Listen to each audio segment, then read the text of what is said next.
President of the Senate, Godswill Akpabio, has unveiled 19 more ministerial nominees submitted by President Bola Tinubu. Now, while the conclusion of the first batch of nominees was ongoing, the Chief of Staff to the President, Femi Gbajabiamila, submitted the supplementary ministerial list to the Senate. And let's play you this package and we will come back to discuss on this. During the screening, the Senate again received a special visitor from the office of Mr. President. President Tinubu's Chief of Staff entered the hallowed chamber to present a supplementary list of ministerial nominees. The Senate concludes and reverts to plenary. President of the Senate announced 19 more nominees to also be screened and confirmed by the Senate. In compliance with the provisions of Section 147, subsection 2 of the Constitution of the Federal Republic of Nigeria, 1999 as amended, and further to my earlier correspondence dated 27th day of July 2023, I am pleased to forward to you the underlisted 19 ministerial nominees for confirmation by the Senate. 19 more names have been submitted to the Senate for screening and confirmation. More work to do as the Senate will reconvene on Friday to resume screening on the latest list of ministerial nominees. TVC News, Abuja. All right, 19 now and 27 earlier. Work the maths, we're having about 47 ministerial nominees so far. All right, joining us in the studio is a political analyst, Biodun Sholmi, to help us make sense of some of these issues. It's nice to have you join us this morning. I'm pleased to be here. Welcome. Thank you for having me. Great. Now, when the 19 more names were sent and they were read out, it seemed like it's a former governor's affair, the way the thing is, because we saw names of former governors and former governors and former governors and so on. If you listen to what the people are saying, you know, so many youths and all of that, they're trying to remind the president that you said there were going to be youths, a lot of youths and young people in this, and you were having former governors. Help us make sense of the fact that, okay, there has to be a balance between these people who have experience, you know, to take on the very enormous task that the president is bringing on board, and the issue or the expectation of the people having some new faces and young faces, as the case may be. Yes, it's true. During the campaign, President Tinubu actually promised an inclusive list. He promised to bring on the youths, promised to bring on more women into cabinet. No doubt about that. But when you look at what he has done with this 19 list, you will begin to realize that you would end up having about 9 female ministers. And that's quite a high number given where we're coming from in Nigeria. Then it's also, you have a high, you know, the youths are well represented in that list. You are not talking of just youths, bringing them on for political purposes. No, youths who have distinguished themselves in their different fields. The list is highly populated by people who are occupationally competent, knowledgeable in their home field, and who are achievers in their own rights, and not only in the public sector, but in the private sector. What he has also done with that list is to blunt the idea that the Nigerian political class is so poor in terms of quality, contents, and competence. He's been able to bring out quite a lot of people who I was amazed, you know, had that kind of background and pedigree before coming into public office. And then you keep asking yourself, why is it that we failed to identify these talented Nigerians and bring them, even though they're within the political class, and bring them to the fore, you know, putting the right, the square peg in a square hole. Why is it that that didn't happen over a period of time? You know, I keep asking myself about that. So what you've seen is a more inclusive list, which is not only, you know, focusing on empowering more women, you know, through bridging the gap between, you know, the male gender and the female gender, also bridging the gap between the old, the more elderly, and the youths. And it's such an inclusive list, which is based on competence and experience and occupational knowledge, in their different fields. So nobody can actually fault that. So what he has tried to do is create a stakeholder ministerial cabinet to deliver on the agenda of the nation. No doubt the youths are 60% of the population, so they say, but you still have all the other 40%, which has to be reckoned with. On gender basis, we are talking about, more than 52% are women in Nigeria today. So I think he has done his best to bring out a list, identify the talents, that would reflect, the gender issues and also the inclusive issues in our own society. Right. I'd like to take you, further on your earlier point of, the fact that we're for those who thought that technocrats could come from outside the political class, well, they had a surprise, as we have an array of personalities, largely drawn from the political class, and most importantly, who have served in one capacity or the other at various levels of government. And then there's also the issue of the number. I think Guardian spoke about the fact that this is like the highest that any president in Nigeria's history will bring forth. But in terms of what these individuals can do differently, because if you look at how well they served for the former governors, now how well did they develop their states, and now that they're coming on the federal, platter, so to speak, now what will they do differently to make their time in this round of governance count? Yeah, there's no doubt the challenges are enormous. We are looking at a country which Tinubu inherited, very prostrate, at the point of collapse.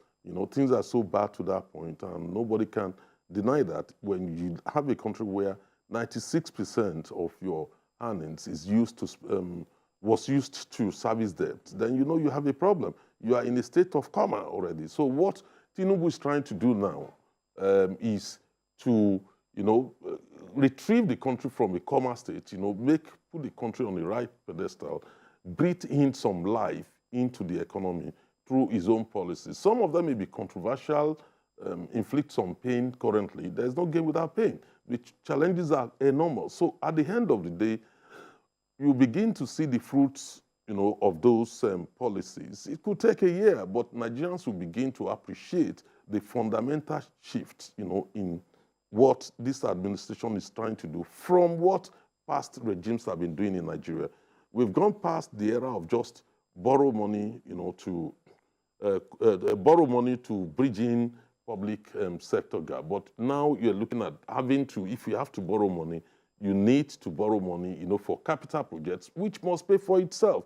So, and I'm not surprised Tinubu is coming from that background. So therefore, when you look at the list of all the people, look at their background, their knowledge, you will see, top lawyers, you see bankers, economists, accountants, populating it, because there's a need to ensure that there's a big change from how we used to do things to a new way of thinking.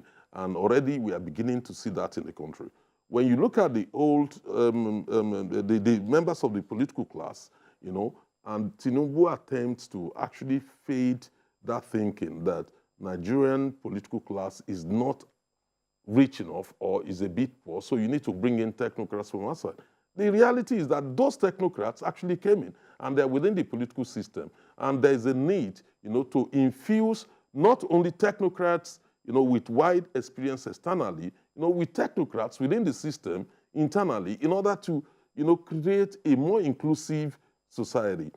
A lot of them will have to tap on their wealth of experience, taking a cue from Mr. President, and pursue the challenges with a view to resolve many of them and deliver better quality life for our people. I will give you a good example on education. People have been talking about, some people are pessimistic about the issue of student loan. But student loan is not a new idea. There are people who have implemented, including Nigerians, student loans abroad. Why exclude them? There's a need to bring them in, which I think Mr. President is trying to do, and ensure that that system will work in Nigeria, so that there is no one who can say, look, I can't go to school simply because my parents are poor or I do not have the money. The whole idea is to ensure that you have access, to capital, to ensure that you're able to, fulfill your own desire in life. And within that context, of course, we know the university administrators can sabotage that through increasing university admission fees and all that. But the president has also intervened to say, no, you cannot do that.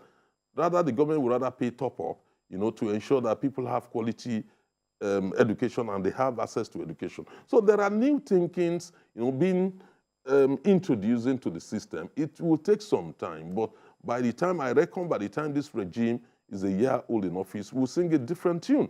And with the quality and the caliber of people being brought in, I mean, you can look at the vice chancellor of a Base University, a man with a rich pedigree and all that, being brought into the system. A lot of things will change over a period of time. We only need to be a little bit more patient with this administration. The ministers know that the president is a goal-oriented person. So you have to achieve. And he's trying to, reform the whole system. Possibly, there have been some talks of breaking down some ministries, which is quite very necessary. There is no need to have a minister handling 2 or 3 powerful portfolios like we had in the last administration. Because at the end of the day, it will take time to understand power, and then it will also take time to understand energy or housing. You cannot do that. So it's trying to put square peg in square hole, round peg in round hole. And for me, that's a paradigm shift. Now, talking about those ministries, of course, by the time portfolios are allocated to them after the screening, then we're going to see that activity people are looking forward to. But however, there is the issue of merging of some ministries that, might work similarly, and also separating some. Like we used to have the issue of the Ministry of Information and Culture. Tourism is technically under it too. And some people say, well, tourism is a whole lot of area and discipline of its own. The economy of tourism is totally different, where it should be harnessed properly, differently from the Ministry of Information. That's just one. There are also the issue of housing and works and housing and all of that. Now, speak to us what you expect when it comes to separating those so that we don't duplicate, and then also merging some that might be doing things that are similar, because the Orosaya report had recommended some of these things. Yes, it is true the Orosaya's report, recommended, merging some MDAs together. They identified some duplications in the functions of those agencies. I think it's about 200 or something, which they consider to be quango for the boys, and therefore needs to be matched together. Successive governments have, in their own wisdom, ignored that. But when it comes to, in terms of the ministries, I may not necessarily agree with Orosaya on ministries. I'm not saying on parastatals. The reason is this. The culture and tourism can never be matched together. Even information and tourism can never be the same ministry. You only need to look at other parts of the world. Is information really a revenue-generating agency or that? Whereas there are countries depending on tourism, to make billions of dollars a year. So you need a different professional, a different competent person to handle information, and a different person to handle tourism. Someone who understands, the demands of that industry, who could help promote it, who could help build the necessary infrastructure and the architecture, for promoting tourism in Nigeria. So there are 2 different ministries completely. It's just like somebody was suggesting merging information with communication, wondering what's the difference between information and communication. There are also 2 different things. Youth and sports. There are 2 different things. When you look at communication, it's totally, highly ICT, driven currently. It's totally different from information. So the idea of merging ministries together, we need to really think around it carefully. And I'm sure Mr. President is thinking about that. At times you see Ministry of Housing and Works. How can you merge housing with works? It's never going to work. It's a matter of having to separate them to ensure that at least you can have somebody solely focused on providing housing, promoting private sector involvement in the development of houses in Nigeria in order to meet our housing needs. and you have a totally different person to focus on works. Works is huge on his own. So there's a limit to how some of these ministries can be matched together. More, I see them actually being, split into, maybe creating more ministries than what we have currently. But in relation to agencies, that may be a different thing completely, because it is true you can have a situation where some of their functions, are conflicting. Does it mean that they need to look at the functions or scrap that agency, to ensure that, because you have to really look at where are the conflicts, conflicting aspect of it, as identified by Rosaye. In some cases, it does not mean you have to scrap it. It may mean you have to really focus that agency to something else and redirect this one to something else in order to ensure that they can deliver, on their mandates. But in terms of the structures, so to speak, to accompany these new ministries, if that is the line that the president will toe, how wise, what would be the economic wisdom in that? It's one thing to say you have created new ministries, but then the financial implications of that, how do you think is going to navigate around that? And then the issue of ministries of ministers of state, supervising ministers and ministers of state. There has been, from people who have occupied that position in the past, saying that in terms of deliverables, will they be able to work together? Why don't you allow one person man one ministry? What do you think of these scenarios? Yes. In terms of infrastructure, if, for instance, there are more ministries created, in terms of infrastructure, the infrastructure, they are there already. You don't need to now start rebuilding offices and all that. You're going to have to make use of existing infrastructure. And in terms of whether this will lead to an increase in public spending, which is my own interpretation of it, I don't think so, because already you have situations where you have two ministers in one ministry, which is a substantive minister and a junior minister. So it's the idea of saying that you're going to have less junior ministers, or you won't have junior ministers, and then put a minister in charge of a ministry. So you may end up with that, or end up with fewer ministries with junior ministers, if that is the thinking of Mr. President. But in terms of cost of governance, I don't see it leading to an increase in cost of governance, or having to create new infrastructure, affecting the capital provision for ministries. I don't see that happening currently. It's just a matter of looking at what you have and repositioning the same thing, reproviding. It's a reprovision, within the existing infrastructure and also manpower. All right, let's talk about this issue that is not usually a phenomenon or campaign issues during elections, and that's foreign policy.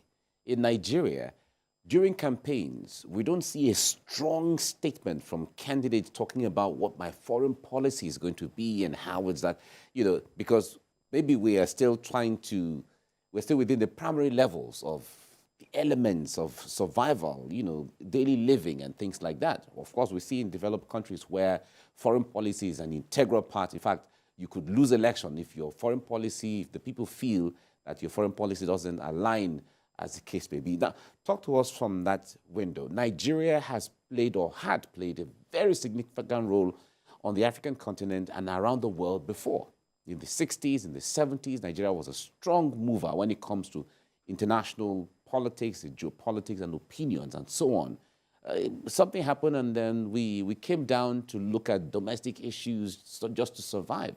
Now, going forward, of course, we know that the more roles you play out there, the more risk you take, but also the more benefits you can also garner back into the country. Speak to us from what the direction could be from this administration going forward in the area of foreign policy. What do you expect? Well, if you look at issues before the elections, you realize that this administration actually placed, or the candidate, Tinubu at that time, placed so much emphasis on promoting the ideas of the country, promoting the agenda of the country. This was done again, through Chatham House. People went there for different reasons. Tinubu went there to showcase that, look, I'm a team player, I'm going to have to sell my agenda. Nigeria is not just about Nigeria. Nigeria, exists and within the world, and we're going to have to sell our agenda throughout and attract foreign investment into our country. Now, with Tinubu as president, we've also seen a more assertive Nigeria. What happened is you see the ECOWAS, when he became the chairman of ECOWAS, he did set the agenda straight away to say, look, we would make sure that ECOWAS remain united, and then we will not tolerate coup. He made that very clear. And it came in against the background of the fact that we've already had coups in 3 or 4 ECOWAS countries. Exactly. You're talking about, Guinea-Bissau, Chad. Chad's case is it was different case a little technically different. Yeah, the president died in war, and the son had to take over. But you had it in Burkina Faso and Mali. So he took over against that background, and there's a need to, draw a boundary to say, look, we will not allow or tolerate totalitarian rule, in West Africa. So he did say that. But shortly after, we have this problem in the Niger Republic. And Nigeria has led the front, is right at the forefront of saying, no, we will not accept this, we will not tolerate this. They've imposed sanctions, and of course, they are breathing down militarily, on the neck of the Niger Republic. A lot of negotiations are going on behind the scene, but the fact is Nigeria has provided the necessary leadership under Tinubu, in dealing with this issue. It's not like in the past when there are coups in West Africa, and then you see sanctions imposed, and that's the end of it. And that's exactly what happened in Mali. That's the case in Burkina Faso. And that is why you see, military or soldiers still thinking they could take over power. So with a more assertive foreign policy from Nigeria-led ECOWAS, you are likely going to see probably, a change in the situation. People will have to think twice before, effecting forceful takeover of power rather than through a democratic means. So in a sense, we are beginning, this regime is just 2 months old, we are beginning to see, a pattern, we are beginning to see Nigeria becoming more assertive, in foreign policy. Okay.